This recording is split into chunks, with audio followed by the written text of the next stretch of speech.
नमस्कार दोस्तों, TP insights में आपका स्वागत है। आज की वीडियो में हम बात करेंगे इफ़को टोक्यो हेल्थ इंश्योरेंस के बारे में। इफ़को टोक्यो हेल्थ इंश्योरेंस का क्लेम फॉर्म पार्ट ए कैसे भरा जाएगा, उसके बारे में मैं डिटेल में आप लोगों को इस वीडियो के अंदर बताने वाला हूं। तो वीडियो को आप लोग लास्ट तक देखिए। चैनल पे आप लोग नए हैं तो चैनल को सब्सक्राइब कर लीजिए, बेल आइकन दबा दीजिए ताकि नए वीडियो का नोटिफिकेशन आप लोगों को मिलता रहे। रिम्बर्समेंट का क्लेम फॉर्म ए और बी जो होता है वो दो कंडीशन में भरा जाता है। एक तो अगर हम किसी नॉन नेटवर्क हॉस्पिटल के अंदर अपना ट्रीटमेंट करा रहे हैं तो वहाँ पे क्या होता है कि हमें सभी पेमेंट कैश में देनी होती है, बाद में हमें सभी बिल रिम्बर्स करने पड़ते हैं। उस टाइम हमें क्लेम फॉर्म ए और बी भरना पड़ता है और इंश्योरेंस कंपनी के पास भेजना होता है। तो एक कंडीशन तो ये होती है कि नॉन नेटवर्क वाली। दूसरा होता है हम किसी नेटवर्क हॉस्पिटल में अपना ट्रीटमेंट करा रहे हैं और किसी भी कारणवश हमारा क्लेम रिजेक्ट हो गया है, तो उस कंडीशन में भी हम अपनी पेमेंट कैश में करते हैं। लास्ट में हम अपने बिल लेते हैं हॉस्पिटल से, रिसिप्ट वगैरह लेते हैं, जो भी हमने ट्रीटमेंट का खर्चा दिया है उसके बदले में हॉस्पिटल से डॉक्यूमेंट्स लेते हैं, डिस्चार्ज समरी वगैरह लेते हैं, फाइनल बिल लेते हैं। उन सभी बिल को इकट्ठा करके साइन स्टैम्प करा के क्लेम फॉर्म ए और क्लेम फॉर्म बी भर के और सपोर्टिंग में लगा के इंश्योरेंस कंपनी के पास भेजना होता है। एक चीज़ और बता देता हूँ आपको, जब भी आप किसी नॉन नेटवर्क हॉस्पिटल के अंदर अपना ट्रीटमेंट कराते हो तो उस कंडीशन में आप लोगों को इंश्योरेंस कंपनी को इन्फॉर्म करना होगा 24 घंटे के अंदर अंदर कि मैं इस हॉस्पिटल में अपना ट्रीटमेंट करा रहा हूँ और ये हॉस्पिटल आपके नेटवर्क लिस्ट में नहीं है। तो उसमें क्या होगा कि इंश्योरेंस कंपनी आपको एक इंटीमेशन नंबर देगी। इंटीमेशन नंबर भी बोल सकते हैं, उसे क्लेम नंबर भी बोल सकते हैं। तो क्लेम फॉर्म ए और बी भरोगे उसके अंदर वो फिल करना पड़ेगा आप लोगों को। वो इंटीमेशन नंबर लगा लो आप या क्लेम नंबर लगा लो, तो वो आपको फिल करना पड़ेगा। उससे ही आपका रिम्बर्समेंट का पूरा क्लेम शुरू से लेके लास्ट तक चलेगा। तो ये चीज़ें आप लोगों को ध्यान रखनी है। आगे की वीडियो में आप लोगों को स्क्रीन के ऊपर दिखाने वाला हूँ कि क्लेम फॉर्म पार्ट ए कैसे भरा जाएगा। तो चलिए वीडियो को शुरू करते हैं।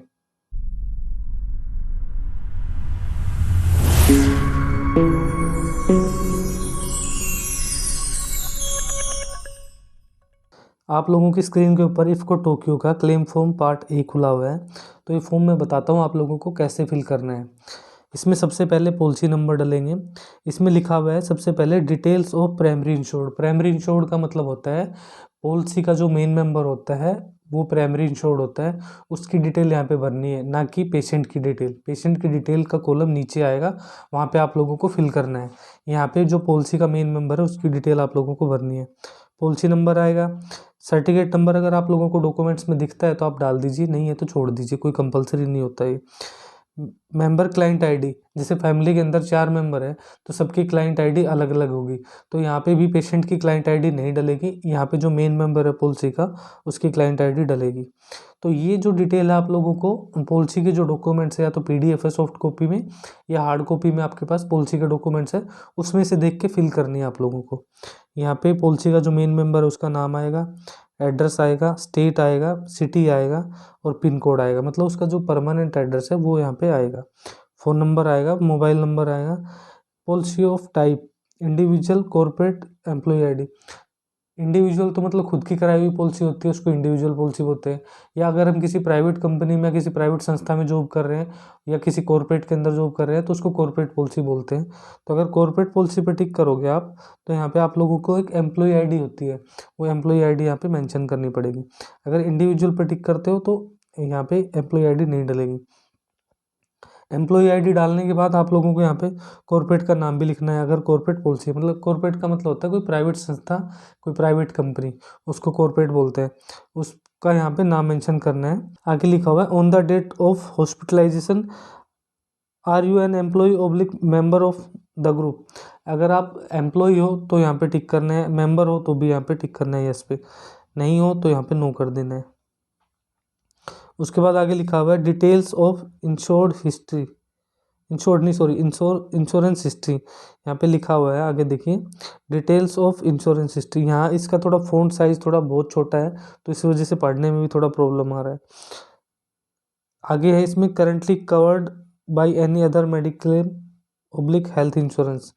इसमें जो लिखा हुआ है वो हेल्थ इंश्योरेंस की हिस्ट्री मांग रहे हैं। वो ये पूछ रहे हैं कि आप लोगों के पास इस हेल्थ इंश्योरेंस पॉलिसी के अलावा भी कोई अलग से कोई हेल्थ इंश्योरेंस है, तो आप लोगों को यहाँ पे शुरू में ही नो कर देना है। नो कर दोगे तो ये कोई डिटेल आप लोगों को फिल करने की ज़रूरत नहीं पड़ेगी। तो ये चीज़ें आप लोगों को ध्यान में रखनी है, ये कॉलम नहीं है आप लोगों को। इसके बाद हम चलते हैं आगे। इसमें लिखा हुआ details of insured person hospitalize. अब इसमें पेशेंट की डिटेल आप लोगों को फिल करनी है। देखिए, सबसे पहले पेशेंट का नाम आएगा यहाँ पे पेशेंट का नाम आएगा। जेंडर मेल है तो मेल पे टिक करना है, फीमेल है तो फीमेल पे टिक करना है। यहाँ पे एज आएगी, यहाँ पे मंथ आएगा, ईयर्स आएगी, मंथ आएगी एज में। डेट ऑफ बर्थ आप लोगों को पता है तो यहाँ पे मेंशन कर देनी है।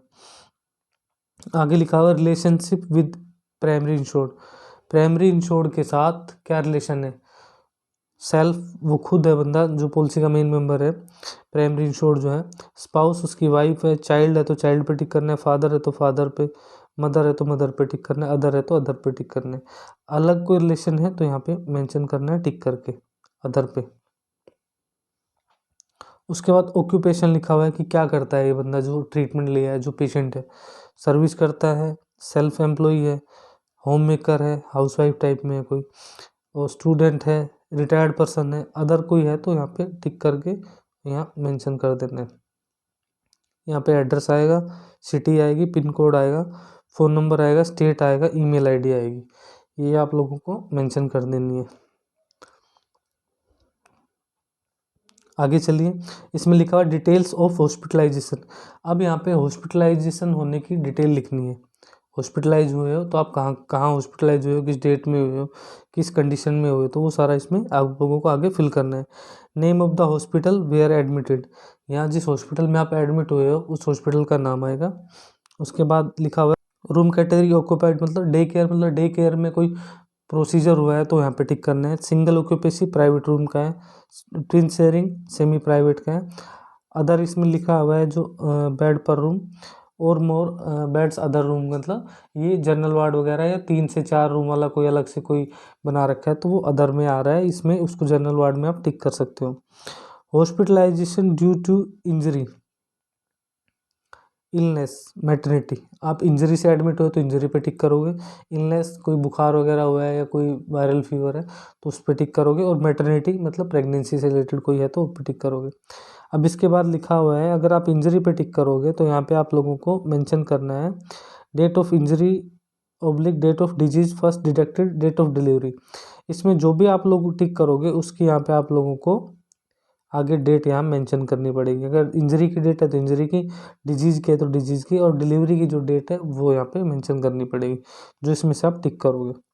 उसके बाद आता है डेट ऑफ एडमिशन। एडमिशन यहाँ पे किस डेट में हुआ है आपका, किस डेट में आप लोग एडमिट हुए वो यहाँ पे डेट यहाँ पे डालनी है, मंथ डालना है, ईयर डालनी है, और यहाँ पे टाइम डालना है, किस टाइम आप लोग एडमिट हुए हो, पूरा प्रॉपर टाइम डलेगा यहाँ पे। डेट ऑफ डिस्चार्ज, डिस्चार्ज की डेट डालनी है, यहाँ पे टाइम डालना है। इफ़ इंजरी गिव कोज, यहाँ पे मतलब इंजरी हुई तो किस रीजन की वजह से हुई है। सेल्फ इन्फ्लेक्टेड मतलब खुद से घायल किया है। रोड एक्सीडेंट, रोड एक्सीडेंट हुआ तो यहाँ पे टिक करना है। आगे है अल्कोहल वगैरह से रिलेटेड केस है तो यहाँ पे टिक करना है। ठीक है, आगे फिर अगर इसमें जो भी चीज़ें हुई हैं टिक करोगे। उसके बाद आगे है इफ़ मेडिको लीगल, इसके बाद डेट ऑफ सर्जरी, सर्जरी हुई है तो यहाँ पे सर्जरी की डेट। क्लेम इंटीमेटेड, अगर यस किया है आप लोगों ने तो यहाँ पे इंटीमेशन नंबर आप लोगों को मेंशन करना पड़ेगा। इंटीमेशन नंबर यहाँ पे डालना है, डेट डालनी है। ठीक है, ये पुलिस रिपोर्ट वगैरह हुई है तो, क्योंकि अगर कोई एक्सीडेंट का केस है तो पुलिस रिपोर्ट वगैरह हुई तो वो आप लोगों को मेंशन करनी है। अब देखिए आगे चलना है डिटेल्स ऑफ क्लेम। क्लेम की यहाँ पे डिटेल डलेगी। सबसे पहले प्री हॉस्पिटलाइजेशन एक्सपेंस, यहाँ पे जो एडमिट होने से पहले के जो बिल है आप लोगों को वो प्री में डलेंगे तो यहाँ पे वो अमाउंट आप लोगों को मेंशन कर देना है। प्री हॉस्पिटलाइजेशन एक्सपेंस यहाँ पे डालने के बाद उसके बाद है पोस्ट हॉस्पिटलाइजेशन, मतलब जब आप एडमिट हुए उसके बाद भी आप डॉक्टर के पास फॉलोअप के लिए गए हो और उसके बाद के कोई ट्रीटमेंट के कोई बिल है आप लोगों के पास, मेडिसिन के बिल है, तो वो अमाउंट आप लोगों को पोस्ट में मेंशन करना है। एम्बुलेंस आप लोगों ने यूज किया तो यहाँ पे डालना है। प्री हॉस्पिटलाइजेशन पीरियड, कितने दिन का प्री हॉस्पिटलाइजेशन का खर्चा आप लोग इसमें यहाँ पे मेंशन कर रहे हो तो यहाँ पे डेज डालने हैं। उसके बाद पोस्ट का कितने दिन का डाल रहे हो वो यहाँ पे करना है। हॉस्पिटलाइजेशन एक्सपेंस, टोटल हॉस्पिटलाइजेशन मतलब जो एडमिट टाइम का जो खर्चा है वो यहाँ पे डालना है। हेल्थ चेकअप जैसे कोई लैब टेस्ट वगैरह हुए वो अमाउंट यहाँ पे डालना। अदर कोई प्रोसीजर हुआ है तो यहाँ पे मेंशन करना है और टोटल यहाँ पे आप लोगों को डाल देना है। इसके बाद है detail of lump sum cash benefit. अगर कैश बेनिफिट वाली आप लोगों की पॉलिसी में कोई सुविधा ऐड है, कोई बेनिफिट आप लोगों को मिलता है, तो आगे यहाँ पे आप लोगों को भर देना है उस हिसाब से जो आपकी पॉलिसी की टर्म्स कहती है। उसके बाद एक क्लेम डॉक्यूमेंट सबमिटेड चेकलिस्ट। जो डॉक्यूमेंट्स आप लोग भेजोगे उसके साथ सपोर्टिंग में लगा के क्लेम फॉर्म ए और बी के साथ में, वो आप लोगों को यहाँ पे टिक कर देना है। एक तो क्लेम फॉर्म ही हो गया, एक यहाँ पे इंटीमेशन, जो इंटीमेशन की कॉपी होती है, जैसे कोई मेल आई होगी आप लोगों के पास, तो उसका प्रिंट आउट आप लोगों को निकाल लेना है और उसके साथ अटैच कर देना है। मेन हॉस्पिटल बिल हो गया, हॉस्पिटल का बिल ब्रेकअप हो गया, रिसिप्ट वगैरह होगी। जो जो डॉक्यूमेंट्स आप लोग सपोर्टिंग में लगा के भेज रहे हो वही आप फॉर्म के अंदर टिक करना है। ये चीज़ें आप लोगों को ध्यान रखनी है। तो ये आप लोगों का डिटेल ऑफ क्लेम वाला कॉलम कंप्लीट हो गया है। उसके बाद इसमें आगे है डिटेल्स ऑफ बिल्स एनक्लोज्ड, मतलब जो बिल आप इसके साथ एनक्लोज करोगे वो आप लोगों को यहाँ पे उसकी डिटेल फिल करनी है। सीरियल नंबर लिखे हुए हैं, बिल नंबर डालना है, डेट डालनी है, इशूड बाय यहाँ पे लिखना है किस अथॉरिटी ने इशू किए हैं। उसके बाद यहाँ पे प्री हॉस्पिटलाइजेशन पोस्ट हॉस्पिटलाइजेशन यहाँ पे मेंशन करना है, अमाउंट यहाँ पे डाल देना है। अगर बिल ज़्यादा हो रहे हैं और इसमें आप लोगों की डिटेल फिल नहीं हो रही है, तो आप लोगों को सबसे सीधा सा सिंपल सा यहाँ पे लिखना है ऑल बिल अटैच, यहाँ पे ऑल बिल अटैच और यहाँ पे अमाउंट मेंशन कर देना है। अब उसके बाद हम आगे चलते हैं। यहाँ पे लिखा हुआ है details of primary insured bank account. यहाँ पे प्राइमरी इंश्योर्ड की बैंक अकाउंट की डिटेल मांग रहे हैं। क्यों मांग रहे हैं? क्योंकि अगर आपका क्लेम पास होता है तो पैसे किसके खाते में डालेंगे, तो उनको उसके लिए बैंक अकाउंट की डिटेल चाहिए होती है।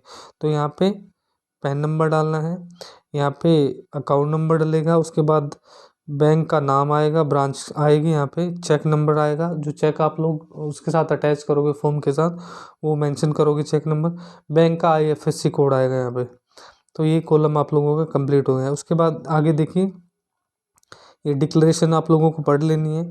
डिक्लेरेशन पढ़ लेने के बाद इसमें डेट डालनी है, जिस डेट में आप लोग ये फॉर्म सबमिट कर रहे हो वो डेट मेंशन करनी है, पैलेस डालना है और यहाँ पे